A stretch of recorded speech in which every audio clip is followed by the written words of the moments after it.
Mr. President, please.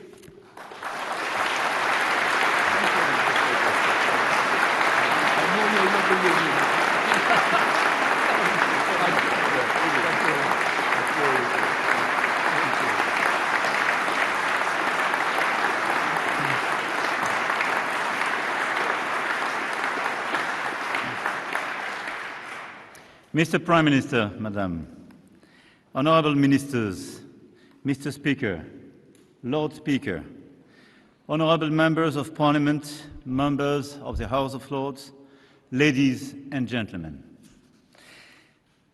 I would like to thank you, Speaker, for your kind words and greatly appreciate everyone's warm welcome.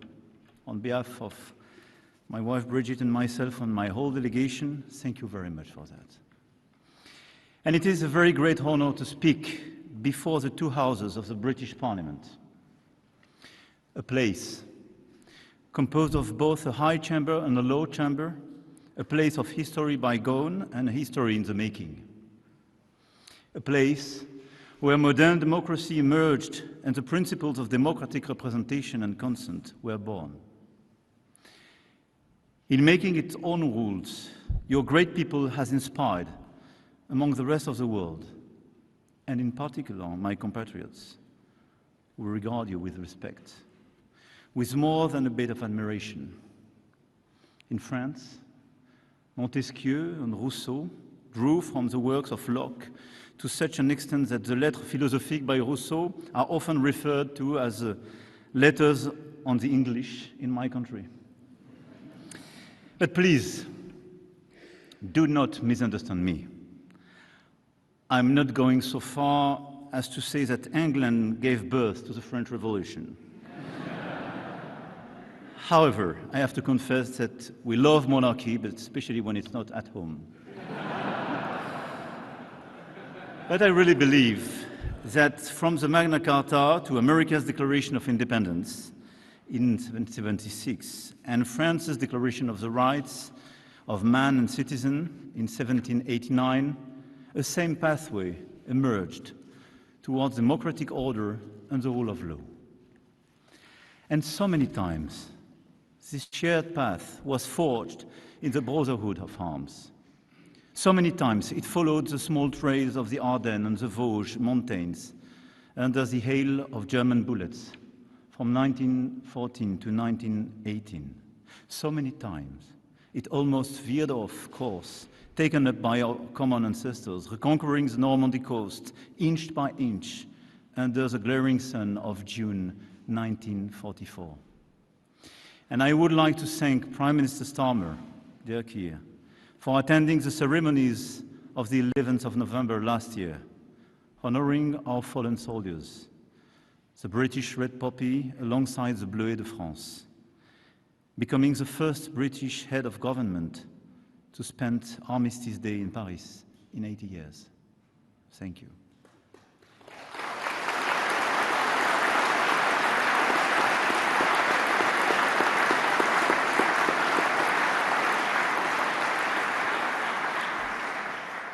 The French people shall never forget the sacrifices British people made to protect Europe and the world during the two world wars, and to uphold with fierce determination the promise of our entente cordiale. We shall never forget the support of the asylum your forefathers gave to the Free French forces in the fight against the barbarism of the Nazis. Sir Winston Churchill was one of the visionaries who had the foresight to help forge a strong transatlantic alliance and to come up with a peaceful European order in which he deeply believed. He passed this same vision on to us of a world order based on law, justice, and respect for territorial integrity. An order that is today being attacked on a daily basis as we witness direct attacks on our democracies, the return of war to our continent, the resurgence of imperial impulses, and the flouting of international rules by destabilizing powers who are attempting to divide up the world to their advantage. Speaker, You and your predecessors have become famous, I have to say, even in France, for your way of restoring order in the courts with your imperial and imperious exclamations, "Order, order." And today, we wish to join you in shooting out "Order, order" with you to calm the unrests in the world. As permanent members of the United Nations Security Council, deeply committed to multilateralism, the United Kingdom and France must once again show the world that our alliance can make all the difference. Clearly, we have to work together in order to defend an efficient multilateralism and to protect the international order as we forged it after the Second World War.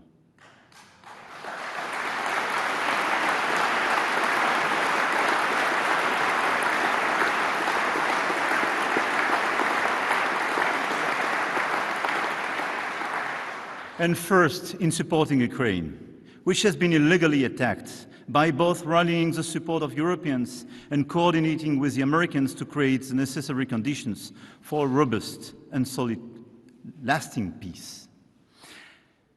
I want to commend your country. Since the first day, and even before the first day, you were part of the closest ally of Ukraine, training the army, being here the first day to protect President Zelensky, his government, and allowing the forces just to resist, as you did decades ago with my country. And together we worked very hard during the past few years in order to stand with the Ukrainian people, just helping them to resist. We were right and we are right. And because every time Vladimir Putin's Russia advances in Ukraine, the threat moves closer to us all. We will never accept the theory that might is right. And I want to be clear. This is why, together with you, Mr. Prime Minister, we decided to launch last February this coalition of the willing you mentioned. And this coalition was just the signal that the Europeans will never abandon Ukraine. Never.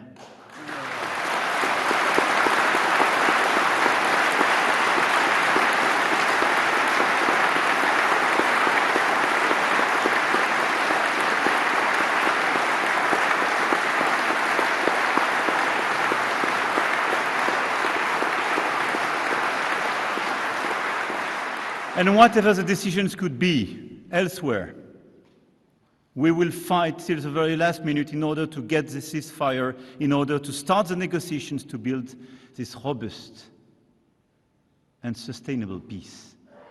Because this is our security and our principles together which are at stake in Ukraine.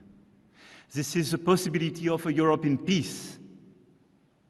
Our generation did enjoy during the past decade, which is at stake in Ukraine, nothing less. And together, we will follow up these efforts. We have also stood together in calling for the cessation of hostilities and path to peace in the Middle East, since the spiral of violence began after the terrorist attacks by Hamas on the 7th of October, 2023. Together, we call for the release of all hostages. Together, we've called for a ceasefire in Gaza. It is a matter of absolute urgency to end the suffering of the hostages and of the Gazans. A war without end and without a strategic objective poses a huge threat to the region and our collective security.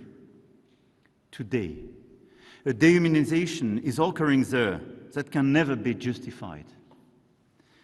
Together, we are aware that a political way out is crucial, and I believe in the future of the two-state solution as a basis for regional security architecture, which will enable Israel to live in peace and security alongside its neighbors.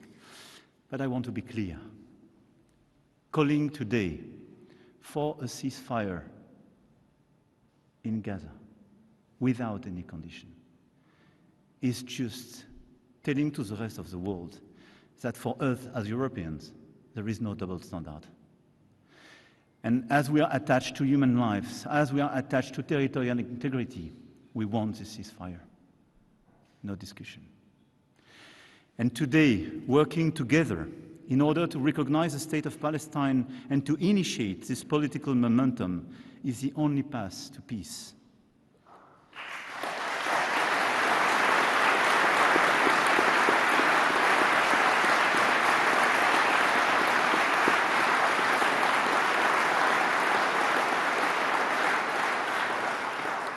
Because since Oslo in 1993, with Gaza in ruin and West Bank being on a daily basis attacked, the perspective of a Palestinian state has never been put at risk as it is. And the objective of a recognition is not just making our duty, but this is as well reopening a political perspective and refusing just an answer based on security. And this is why the solution of the two states and the recognition of the state of Palestine is as well, according to me, the only way to build peace and stability for all in the whole region. This approach is in line with our common refusal to tolerate the threat posed by an Iran that possesses nuclear weapons. There again, we know all too well the limitations of solutions based on force and the temptation to bring about regime change. France, the United Kingdom, and Germany, in coordination with all stakeholders, have the duty to bring about a stringent negotiation which ensures international monitoring of Iran's nuclear program over the long term, thereby preserving the international non-proliferation framework as a foundation for collective security. It is with the same coherence and firmness that we must act to defend the world order. In Africa, our two countries have had a weighty past, which is why we can legitimately send a message of conciliation and refusal of spheres of influence, of respect for economic and territorial sovereignty. In the Indo-Pacific, our history has made us a watchdog of the freedom of navigation and compliance with international law, which we defend. Amid these upheavals, the alliance between France and the United Kingdom has not faltered. It has even become stronger. Yes, during the past few years, this alliance became stronger. On defense and security, the Lancaster House treaties showed that we were willing to cooperate on the most sensitive subjects regarding our sovereignty and our deterrence. When our two countries signed them, some clever people found a way to derive savings of resources from them, and others even dubbed them the Entente Régale. Yet, they have successfully provided structure for defense cooperation between our two countries for the past 15 years. At this bilateral summit, we will enter a new stage that will scale up this cooperation. And our two countries, the only European nuclear weapon states, the leading armed forces of the continent, together accounting for 40% of European military budgets, vow to fully shoulder the responsibility when it comes to European security. And we are faced with new threats, with aggressive nuclear powers, with sometimes hesitating alliances, and the return of major conflict on our continent. This is why, in today's our summit is so important, and the announcement we prepared so historical. The capabilities identified 15 years ago at Lancaster House must be increased dramatically in proportion to the threat. Our industrial cooperation must also move to the next level, and our relation to Europe must change, even in the core of sovereignty. There is an expectation in Europe that, faced with revisionist neighbors, our two countries have a special responsibility for the security of the continent. And it is time to articulate it. And to paraphrase Pete's famous phrase, to make sure that not only our two countries will save themselves by their own exertions, but also that we will save Europe by our example and our solidarity. But we will return to this in more detail at the summit on Thursday, but very clearly. Taking the commitment to go to the 3.5% on defense in the years to come. It's not just piling money, but increasing our cooperation altogether, reducing our dependencies, and building a strong European pillar in NATO.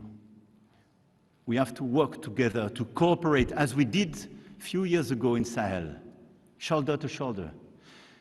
We have to cooperate in order to build new common programs, to increase the cooperation of our industries, and to make a more independent and stronger Europe of defense. Second, on climate and biodiversity.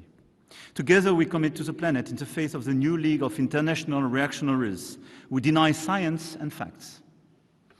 We also defend with one voice the implementation of our climate ambitions towards carbon neutrality, phasing out fossil fuels and protecting forests, which will be core issues of the upcoming COP30 in Belém. We are also acting together to achieve the ratification of the BBNG Treaty on the protection of oceans, mobilizing the private sector, reforming the official development assistance system in line with the Paris Pact for Peoples and Planet, where we work together. And we worked very actively and still work together on biodiversity and biodiversity credits.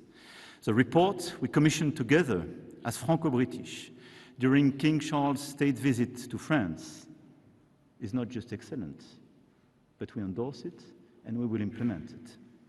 We will now continue to work together and implement this work. Third, on migration. And I have the feeling to be weighted on this issue as well in your country. Indeed, in this unstable world, hope for a better life elsewhere is legitimate, but we cannot allow our country's rules for taking in people to be flouted and criminal networks to cynically exploit the hopes of so many individuals with so little respect for human life. France and the United Kingdom have a shared responsibility to address irregular migration with humanity, solidarity, and firmness.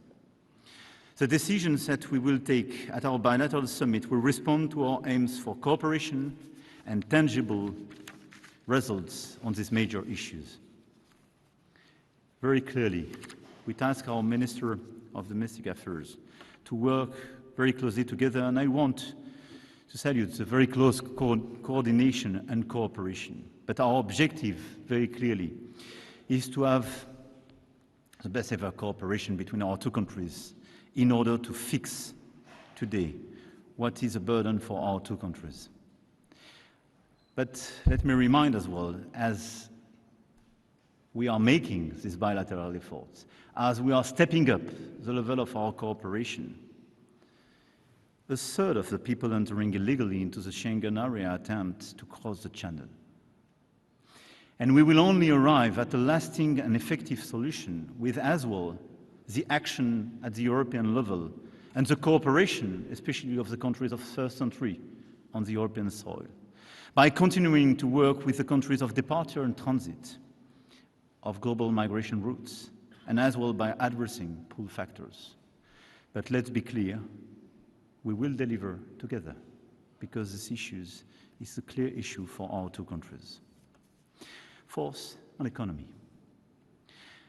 Our trade has been revived and has even surpassed the pre-Brexit levels. The 3,500 French companies working in the UK remains the second leading foreign employers in your country, and vice versa. And we want to do more, and at the occasion of the summit as well. We will deliver additional results, additional investment, and very strategic investment in the energy and space fields where we have long-standing cooperation, but where we want to build a new step forward and open a new era. Since the last time a French president spoke before you in 2008, Europe has changed. First of all, of course, because the sovereign British people chose to leave the European Union in 2016, a decision that we respect, even if we found it deeply regrettable. I am aware that I am the first European head of state to make a state visit since the United Kingdom left the European Union, and I take full account of the importance of this moment. It took us a few years, but we have agreed on the foundations for our new relationship. After the withdrawal agreement and the trade and cooperation agreement, reinforced by the Windsor framework, and some of us worked very hard on all this text. I have great memories. I support Prime Minister Starmer's efforts as well to restore trust, ensure compliance with the agreements concluded, and strengthen this framework through targeted cooperation in our common interest. I welcome the fact that on the 19th of May, we were able to define a pragmatic roadmap between the European Union and the United Kingdom on defense, energy, climate, and other issues. But just as leaving the European Union did not mean the United Kingdom left Europe, efforts to address the challenges facing all of Europe cannot be limited to the European Union alone. What is at stake today in Europe is our ability to shoulder the responsibility to ensure our continent's security ourselves to a greater extent. What is at stake today in Europe is our ability to invest in key technologies of the future: AI, quantum technologies, space, biotech, decarbonized energy sources, and defense industry, as I mentioned, in order to avoid strategic dependencies and disengagement that would put us at risk, and especially the risk of a slow death, to mention Mario Draghi.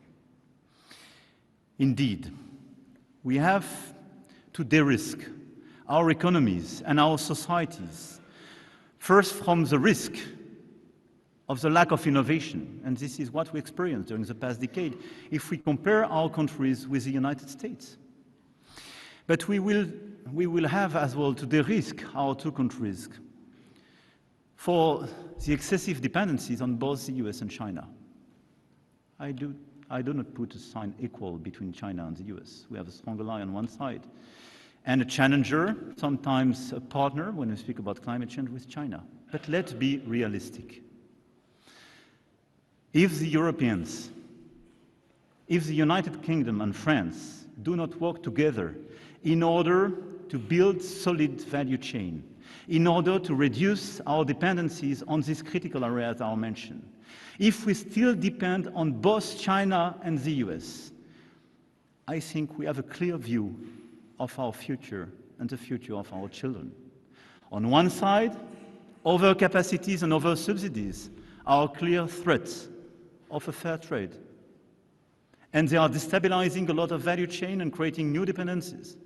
On the other side, the trade war is clearly an explicit decision not to be compliant anymore with WTO and this doux commerce we loved till now.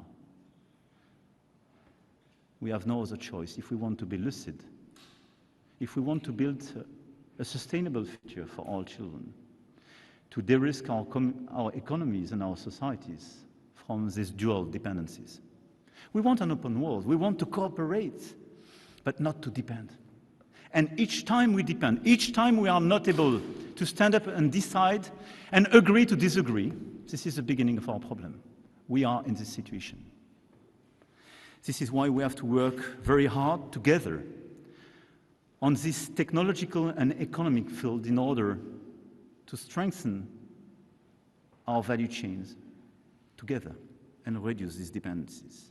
But what is at stake as well today in Europe is the defense of democratic models amid foreign interference, information manipulation, domination of minds by negative emotions and addictions to social media. This is the big other risks. It is the same challenge we are facing when it comes to digital age, restriction online, and protecting our children from social media and screens, an issue brutally brought to the light 3 months ago by the British series Adolescents. And let's be clear, this is the same type of risk. Being vulnerable to algorithm designed in the US, being vulnerable to algorithms designed in China, with social networks not even allowed to the Chinese teenagers. This is being vulnerable to the interferences and misinformation coming from Russia and other places. The strength of our democracies depend on our capacity to create new regulations in order to better protect our children and our democracies and our democratic debate, the relationship with science and truth. Otherwise, our future will be decided by those who will decide for this algorithm.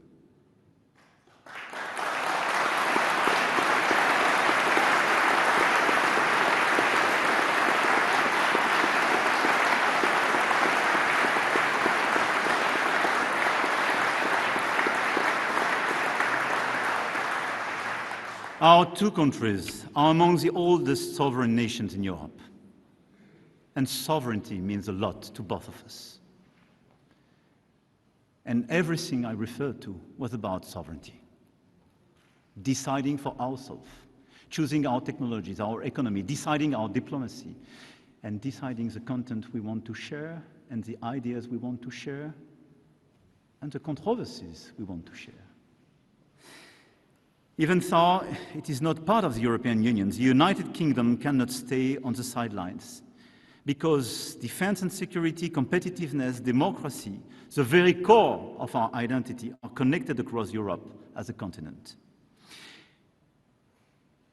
And you understand me, the point is not to diverge, and to move forward side by side on these strategic choices we are facing, to avert the risk of effacement, division, weakness. A certain idea of Europe, so dear to George Steiner, must continue to connect us today. And it is also the meaning behind the European political community, which has shown its ability to bring together the European family across the continent of Europe to address the issues of stability, security, and cooperation between states in concrete terms. And the United Kingdom is playing a full role, as it demonstrated a year ago at Blenheim Summit. I believe that our two countries will continue to be drivers of change, drivers of this wider Europe and this meaningful convergence. We must be able to count on our economic, academic, research, and cultural relations to together tackle these sovereign-related challenges. And I welcome the number of partnerships agreements that our universities, museums, research institutions will sign in the margins of this visit. They will participate in our respective agenda to reindustrialization and strategic independence in key sectors, from artificial intelligence to culture. Our two countries are leaders in Europe when we refer to artificial intelligence. But the competition of the US and China is fierce, and Europe, on this point as well, needs to step up its investments. This is why we have to work as well together. As the Channel Tunnel is celebrating its 30th anniversary this year, let's make a wish here today. Let's not allow the channel to grow wider. Although there are 300,000 French people living in the United Kingdom and 150,000 British people living in France, there has been a decrease in movement in recent years when it comes to school, university, professional and researcher exchanges. And today there is a risk that our societies are growing apart, that our young people do not know each other as well and may end up strangers, at a time when international current events remind us on a daily basis of our common future. Let's fix it. Let's work together in order to facilitate the exchange of students, researchers, intellectuals, artists. This is so important. Let's allow our children to have the same opportunities as the one we had.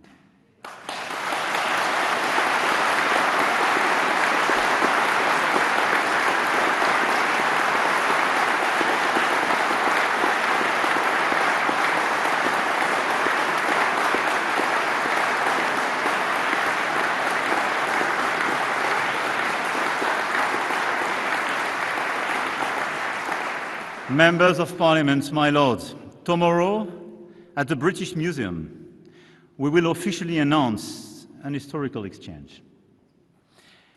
In the run-up to the 1000th anniversary of the birth of William the Conqueror, France will loan the United Kingdom the Bayeux Tapestry.